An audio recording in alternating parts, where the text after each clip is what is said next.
Hey everyone, welcome to Reactions. Every week we talk about some of the most interesting news stories in Web3. I'm Gary, he's Suresh, and the cute wolf is our producer D-Dubs, who's going to try and stump us with some news stories. What do you have for us this week, D-Dubs? As always, I brought 5 headlines with me today. First, MoonPay partners with Time to expand into the digital collectibles market. This is fun. This is fun to see. I'm very familiar with both the Time NFT project, which is now officially known as Timepieces, as well as actually MoonPay as a service provider.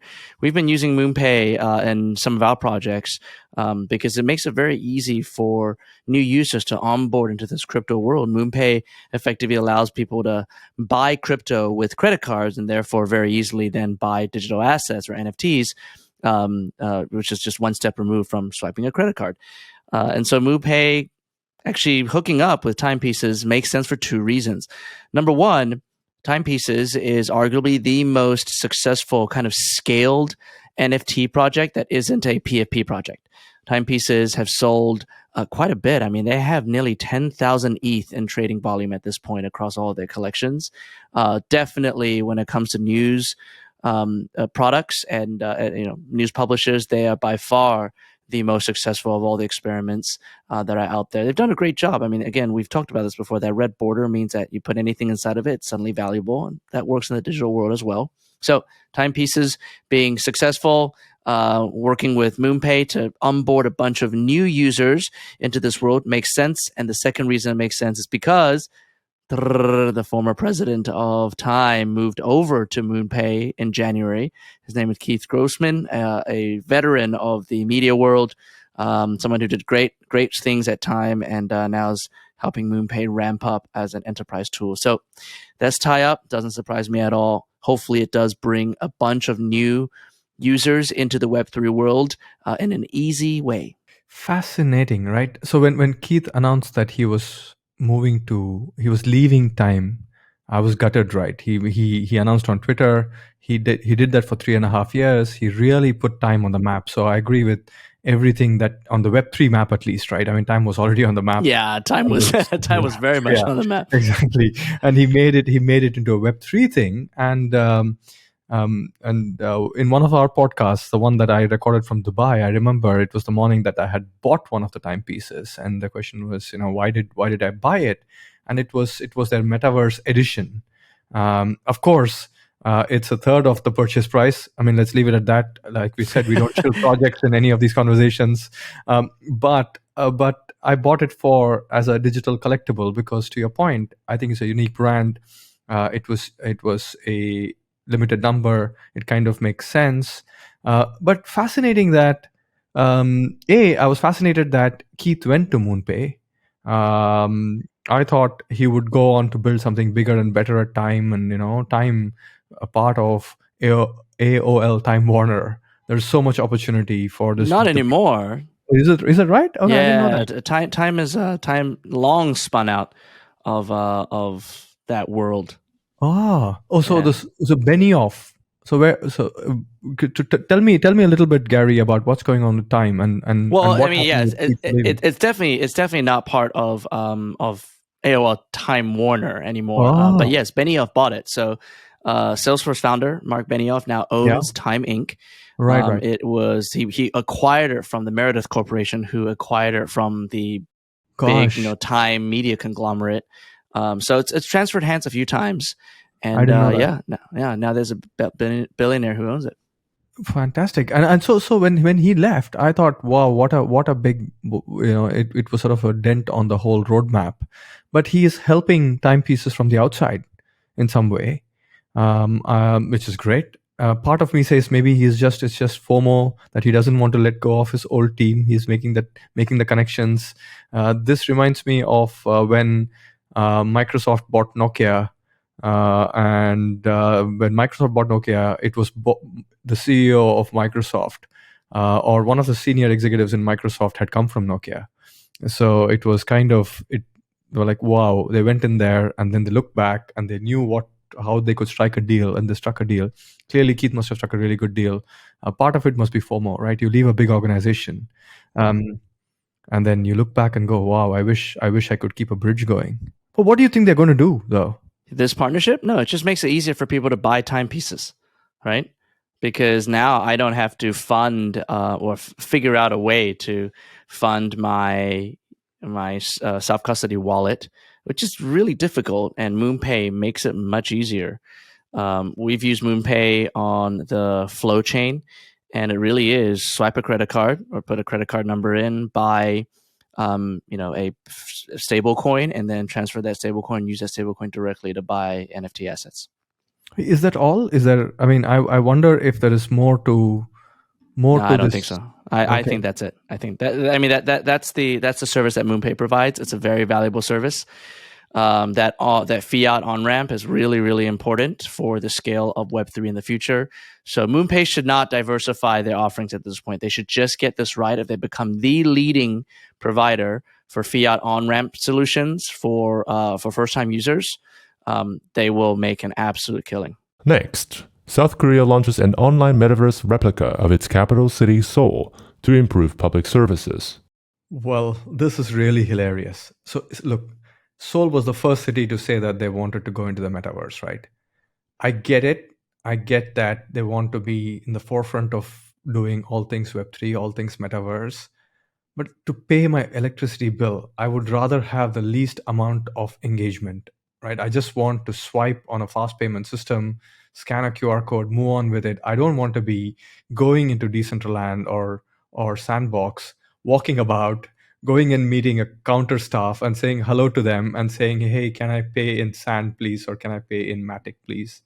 I don't know. I don't know what the game is here, but my brain hurts thinking about this. You know what? Give them credit for putting their money where their mouth is. They said they were going to do it. When they first announced it, a lot of people made fun of them for it. And maybe they're still wrong about this, but at least they did it. They actually built it. It's phased, and this is the first phase. But supposedly, according to their release, and I haven't actually, I've been looking for videos of people actually live playing through or using it, and I haven't seen anything yet. But supposedly, you can actually do things in the metaverse. You can actually get government agencies to give you ID and whatnot as part of the services in the metaverse.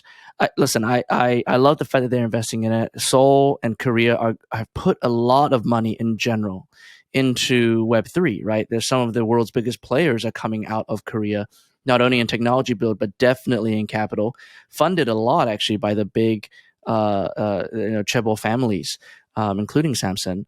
We of course also know that Lunaterra came out of Seoul, so that's probably something they want us to forget about right now. But anyway, a lot of money flowing around in Korea for Web3, so this is cool. But to Suresh's point, at the end of the day, it comes down to user experience, and I feel like this is just a really, really, really difficult thing to use to get something that should be simple done, right? We don't want bureaucracy to be even more complicated than it needs to be, than it already is today. And I think jumping into a metaverse and walking around to do things is much more difficult than jumping on a website. So I don't really see the value of it yet, but it is multi-phased. We are 3 years away from them completing this project in 2026. So let's see, maybe in 3 years we'll change our minds, Suresh. Yeah. I agree with you, right? I think there is a separate podcast episode here, Gary, which is, when does Web3 become a means to an end, and when does Web3 become an end in itself? And I see lots of enterprises thinking about this, and they start thinking about, oh, what do we do in Web3? No, actually, you solve your product market fit, and maybe Web3 is the one that's going to bridge you to solve your product market fit faster, or get you to scale, or get you to reach new audiences, or get you into a growth path. So yeah, I think we should think about it and have a chat about this at some point. Yeah. And we're back to the question, if you build it, will they come? Number 3, Avalanche partners with Amazon Web Services to boost subnet deployments. Okay, so this is really interesting, and I think we're going to see more and more of these kinds of announcements. There is one aspect of infrastructure that I don't think enough people are talking about, which is that blockchain is great, but as blockchain continues to scale, you're going to increasingly have these subnets, right? These are parts of the chain that are more private, or I shouldn't say private, but not necessarily part of mainnet, but are separate chains that individual companies or projects are running for the sake of efficiency. right? For processing and transaction speed, they eventually consolidate up in some way. In Ethereum, there's going to be a lot of ZK rollups. There's going to be optimistic rollups. All these kinds of ways to roll up transactions that happen on a side chain, on a subnet, whatever it is. And somebody needs to be running these things. Remember, running a blockchain requires a lot of computing power. And these nodes that are distributed everywhere actually need to be incentivized to actually do the do the validation, right? And actually mint the blocks. So if you are launching a private project, if you're launching a corporate enterprise project, oftentimes what you need to do is you need to actually find infrastructure, server infrastructure, to run your chain. So AWS and Google have both really gotten into this. And we know that the big cloud service providers like Alibaba in mainland China are also getting into this in China. This is going to be huge business, I believe, for all of these cloud server providers. So it makes sense to me that AWS is starting to make these announcements. Avalanche is one of those, I would say, top 3 or 4 quote unquote Ethereum killers or Ethereum competitors. And we haven't heard a lot about Avalanche and AVAX over the course of the last 6 months as they've supposedly been improving their core infrastructure. But they're still there. They're still very much there. You still have projects that are building on them. And those projects, because of the way Avalanche is actually built, actually do require their own subnets. They actually need to deploy their own server networks to run their applications. So in that sense, AWS doing this makes a lot of sense. I think we spoke about this in either one of the early episodes or maybe in our sort of test episodes.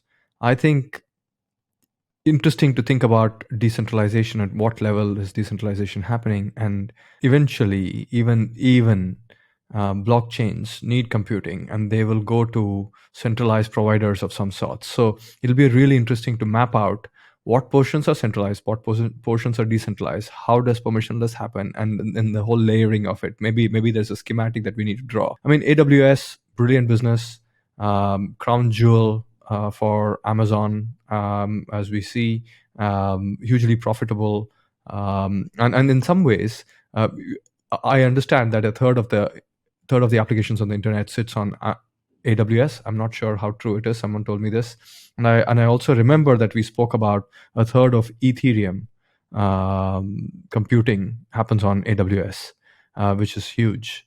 So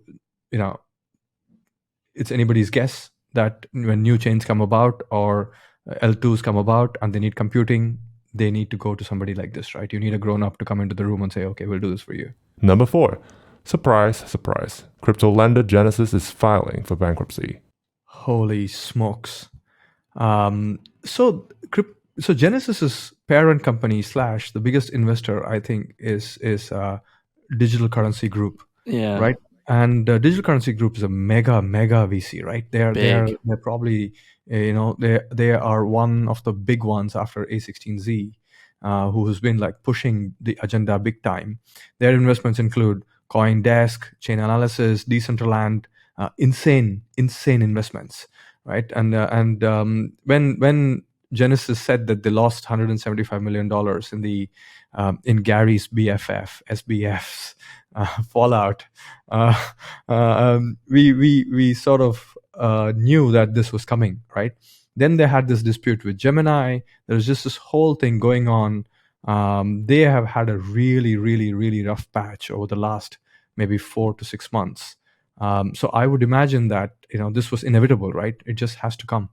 By the way, there is no way that Genesis only lost 175 million. There's absolutely no way, right? Like DCG at last count supposedly have assets of close to $30 billion. The fact that DCG or Genesis itself is filing for bankruptcy means that the group can't save it. So because they really need Genesis, right? Like Genesis and Grayscale, which is the asset manager, they do work hand in hand. And this is a huge hit to Barry Silbert and his reputation as a not only an OG in the space, but a freaking genius in this space.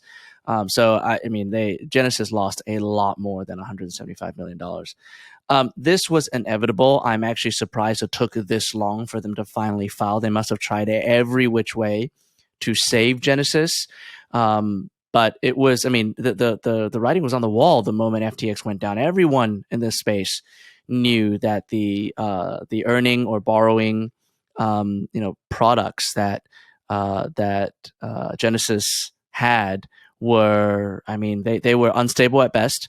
They obviously were, they powered a lot of the leverage that was in the industry, and FTX was on that book. And when FTX can't return money, the way that FTX, I mean, obviously can't return that money, Genesis was going to be in trouble. Now, attached to this is Gemini. You mentioned this, Suresh. I don't think Gemini lasts much longer than this. Again, both of these two organizations quite opaque, but Gemini was tied so closely to Genesis, and their earn product really was so important to Gemini, and that was completely operated by Genesis. Effectively, Gemini was just the marketing front for a lending product. And they provide a liquidity. So now Gemini customers aren't going to get their money back, and so I think that we're within days weeks, if not days, from hearing about Gemini also going into bankruptcy. That would be my guess. Wow. Well, but this is where, I mean, something has to happen around customer protection, right? All of these customers, all their hard-earned money, many of them, will they ever see their money out of the exchange? Will they ever get to see, all the stuff that they put in? Hopefully, all the coins that they have. Yeah, a funny thing, of course, is CoinDesk broke the FTX story, right? That's right. And DCG owns CoinDesk. Yes. We now know, as of like a day or so ago, Lazard is now shopping CoinDesk, right? They are trying to liquidate their assets to try, I mean, I guess save as much of DCG as possible. Definitely trying to save Grayscale. So, I mean, editorial independence, good for them, right? CoinDesk broke the story that broke the industry, that eventually led to the downfall of its own owner. I mean, yeah, there's editorial independence right there. Amazing. I'm hoping that what you say is true, and I hope that that's what transpired, and and have CoinDesk written about Genesis? Oh, I'm sure they have. I'm sure have. The CoinDesk folks are incredible. They so there's no way they're gonna save their bullets for that. Fascinating. I mean, the contagion is what we worry. We were nearly hoping that when we did the year-end episode, we were nearly hoping that 2022 was over, and when we come into 2023, markets are going to look up, the sun is going to shine on us, and Web3 I don't know. is going to have a resurgence. I feel like you remember that episode differently than me. I think we are all hoping, but we all knew that this shoe was going to drop. That the Genesis Gemini shoe was going to drop, and then at that point, then we will actually start to see the ripples. They were kind of they were the dam, and once Genesis defaults, and Gemini has the default, there's a bunch of other things that are going to come afterwards. So the chain reaction, the proper chain reaction, I think is going to start now that Genesis is officially filed. Maybe when I said the new year will bring us good fortune, I was talking about the Chinese New Year. Maybe. Let's see. Just wait a few more days. By the way, as the producer of this show, I feel obliged to make a disclaimer. SBF isn't our best friend and certainly did not invest in this podcast. Thank you for making that. I don't know why Suresh keeps bringing this up. Everyone seems to be my best friend. CZ is the best friend. SBF is the best friend. Elon Musk is our best friend. We talked about them a lot, like if we know them, but we don't. Did you know SBF doesn't drink all that much? Oh, yeah. So he would not be happy with Web3 and whiskey, or at the very least, he would not be a fan. Okay, on to our last item. HSBC subsidiary Hang Seng Bank becomes the first bank in Hong Kong to launch an NFT wallet. This is kind of big news, although then I looked into it. I thought this was big news, I should say. And then I looked into it, and then I was like, So Hang Seng Bank is important. It's a very important bank to Hong Kong, to Asia. It is a subsidiary of HSBC, so I cannot wait until I pass the mic to Suresh to talk about this. And frankly speaking, Hang Seng Bank has actually been at the forefront of a lot of digital innovation in Asian banking, in Asian consumer banking. So when I heard that they were launching their own NFT wallet, I was like, ooh, are they providing custodial solutions for crypto assets to their customers who might be PI, professional investors in Hong Kong? That would be incredible. And then I looked into it, and this is a nothing burger, an absolute nothing burger. Literally, if you look at the FAQ, it's just a bunch of questions with the answer being no, you can't do this, no, you can't do this, no, you can't do this. This is, of course, a custodial wallet. We don't even know whether or not it's actually NFTs. I can't figure out like what chain it's built on. And all we know is that in this quote unquote wallet, Hang Seng Bank is going to, I guess, airdrop a specific God of Wealth NFTs. I mean, it is Chinese New Year, so God of Wealth is kind of important to Hong Kong people, as rewards for specific customers. And those quote unquote NFTs are not transferable. They're not tradable. They have zero utility.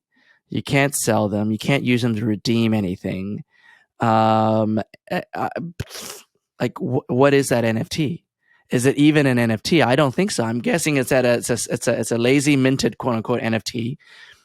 So it's really just a JPEG that gets dropped into a quote unquote wallet that you can now download, which then asks for your email address, your PII effectively. So Hang Seng Bank is now using another app to collect more PII and not delivering anything of worth to it. So what was the point of going through the trouble of actually building a mobile app, both Android and iOS, by the way, getting them approved and then making a big fuss about this? I don't know. I don't think this is not a thing. This is not a real thing. So look, I mean, firstly, you're right. Hang Seng Bank have done lots of cool stuff in the past. One of the things that they did was they did a health engagement platform for their life insurance business called Olive, which is really good. It's a rewards platform. And Hang Seng Bank has deep heritage in Hong Kong. As banks go, you either take a stance that you're very hyper international for international audiences, or you're hyper domestic for super local audiences. And Hang Seng plays a big role for local customers. The communication, conversation, everything, their advertising, everything is hyper local for Hong Kongers, which is great. It from a market positioning perspective, fantastic. There is a lot of talent transfer between the parent organization and the subsidiary, which is really cool. They share lots of technology, which is really cool. So I was so excited. I thought, wow, firstly, I know the folks over there. I should send them a note saying, well done, you. Wow, I'm so happy that you did this. Also because I thought this is going to get everyone in Hong Kong excited. All banks would start doing custodial because they would have had conversations with the regulators and said, okay, this is how we're going to do it. That's the only way they could have actually done custodial wallet for crypto assets. I was super excited like you were. So I downloaded it, right? And then I did sign up for it. And then they said, well, if you're a customer of the bank, we will send you a notification. So that was the end of the chain, right? So I don't know how many Web3 community members are customers of I don't know if that intersection is big. I don't even think or is there an intersection. I don't think the Web3 community would actually do this, right? Yeah. Just even on the surface, you dig in one fingernail deep and you realize that this is not real. This is nothing. I'm hoping, here's my hope, right? I mean, as we are going to the Tunian Year of the Rabbit, I'm hoping that we'll hop over some of these issues and challenges, and we will get to a place where Hang Seng Bank is MVPing this, right? Maybe they're testing it. I'm hoping that this is MVP is for non-transferable existing customers, eventually custodial, non-transferable, non-sellable, for some existing customers, eventually all existing customers, then transferable, open for everyone. Maybe that's the roadmap, right? Maybe that's the roadmap. Yeah. Okay. I mean, I like your optimism. I appreciate it. I'm just okay. I will abide by your optimism because it is Chinese New Year, and as we flip the calendar to the Year of the Rabbit, yes, there might be great things coming from the god of NFT wealth. But the reality of what the product is right now is that it is nothing. Hey, what's the crypto equivalent of God of Wealth? the god of the NFT god who lost everything. Oh, holy smokes!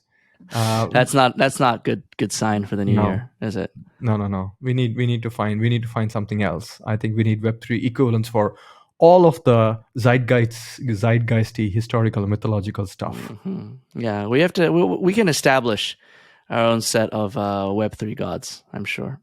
By the way, I really like the Year of the Rabbits. Oh gosh, D-dubs. No. D-dubs, you behave, okay? You behave. There is no eating. These cute bunnies, okay, who are going to bring us prosperity all year, do not mess with them. Keep that long snout of yours closed. All right, gents, that's all we have for this week. Thank you, D-dubs, for the news items. To our listeners, thank you for joining us. Please subscribe to this podcast and follow us on YouTube and leave us your comments. Join us next week as we stay on top of the latest developments in Web3. I'm Gary Liu. Thank you for listening. See you next time.